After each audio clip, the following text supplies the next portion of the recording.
നമുക്ക് മുളപ്പിച്ച റാഗി പൗഡർ എങ്ങനെ തയ്യാറാക്കി എടുക്കണം നോക്കാം. അതിനുവേണ്ടി ഒരു പാത്രം എടുത്ത് നിങ്ങളുടെ ആവശ്യത്തിന് റാഗി ഇട്ട് കൊടുക്കുക. നന്നായി വൃത്തിയായി കഴുകുക. എത്രയും നിങ്ങൾക്ക് കഴുകാൻ പറ്റുന്നോ അത്രയും കഴുകുക. 10-15 പ്രാവശ്യമെങ്കിലും കഴുകാൻ നോക്കുക. ഞാൻ അതേ ഒരു പ്രാവശ്യം കഴുകിയിട്ടുള്ള അതിലുള്ള അഴുക്കാണ് ഞാൻ നിങ്ങൾക്ക് കാണിച്ചു തരുന്നത്. എത്രത്തോളം അഴുക്കുണ്ടെന്ന് നിങ്ങൾക്കിത് കണ്ടാൽ തന്നെ അറിയാം. അതുകൊണ്ടാണ് നന്നായി വൃത്തിയായി നിങ്ങൾക്ക് എത്രയും കഴുകാൻ പറ്റുന്നോ അത്രയും കഴുകുക എന്ന് പറയുന്നത്. നന്നായി വൃത്തിയായി കഴുകിയതിന് ശേഷം വീണ്ടും ഒരു പാത്രത്തിലോട്ടിട്ട് ഒരു ദിവസം മുഴുവനും റാഗി കുതിർത്തി വയ്ക്കാൻ നോക്കുക. അതിനുശേഷം പിറ്റേ ദിവസം അത് ഒന്നും കൂടെ കഴുകി വൃത്തിയാക്കി ഒരു വെള്ളത്തുണിയിലായിട്ട് കെട്ടി വയ്ക്കുക.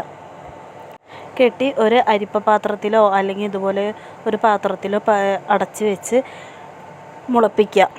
ഇതിൽ വെള്ളമില്ല എന്ന് നിങ്ങൾക്ക് തോന്നുകയാണെങ്കിൽ തുണീൻ്റെ മേളിലൂടെ ജസ്റ്റ് ഒന്ന് വെള്ളം തളിച്ചു കൊടുത്താൽ മാത്രം മതി. 2-3 ദിവസം കഴിഞ്ഞൊന്ന് നോക്കിയാൽ എല്ലാം നന്നായി മുള വന്നിട്ടുണ്ടാവും. ഒരുപാട് വെള്ളവും ഇതിൽ ഒഴിക്കാൻ പറ്റില്ല. ജസ്റ്റ് ഒന്ന് തളിച്ചു കൊടുത്താൽ മാത്രം മതി. മുള വന്നു കഴിഞ്ഞാൽ അതൊന്ന് വെയിലത്ത് വെച്ച് ഉണക്കിയെടുക്കാം.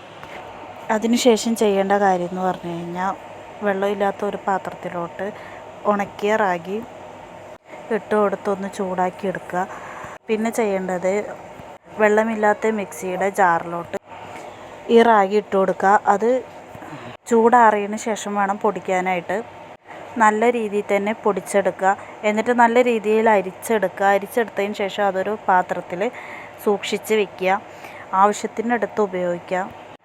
നോർമൽ റാഗി കൊടുക്കുന്നതിനേക്കാളും നല്ലതാണ് മുളപ്പിച്ച റാഗി കൊടുക്കുന്നത്. നോർമൽ റാഗിനേക്കാളും ഗുണങ്ങളുള്ളതാണ് ഈ മുളപ്പിച്ച റാഗി എന്ന് പറയുന്നത്. പിന്നെ ഇത് വേണ്ടവർക്ക് ഇതിൽ പൊടിക്കുമ്പോൾ അണ്ടിപ്പരിപ്പും ബദാമും ഇടാം കേട്ടോ.